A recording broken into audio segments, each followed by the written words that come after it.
A big hi to all the viewers of IndiaBizForSale.com, a premium online discovery platform for the business exit and acquisition in India. This is Sana once again with the new investment avenue to acquire in Mumbai. Vibrant Gujarat Summit is just 14 days away and it's a perfect platform to interact with the policymakers, industry leaders and renowned academicians from all over the world. Our today's opportunity of the day is acquiring a waste recycling plant in Mumbai. Industrial waste today is a subject of great concern worldwide. So with the emphasis on recycling and recovery, this is an opportunity of great promise. This R&D based SSI industrial waste recycling plant and machinery was established and commenced in the year 1989. This plant is in working condition for the recovery of metals from zinc, copper, catalyst waste and residues.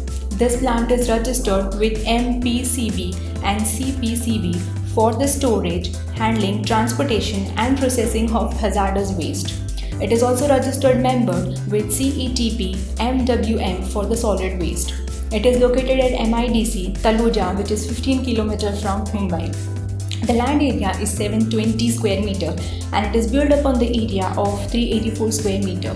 The good part is that the infrastructure has continuous electric and water supply.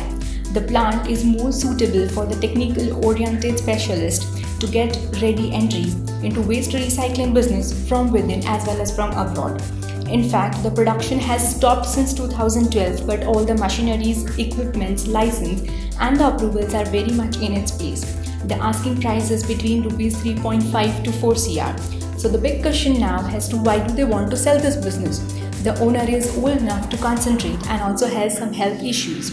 This was a brief about these golden business opportunities, and to explore more about these opportunities, call us now on +91 8000 422 133 or you can mail us on sana@indiabizforsale.com. Remember, IndiaBizForSale.com is your one-stop ultimate destinations in order to explore all the investment opportunities in India. Thank you.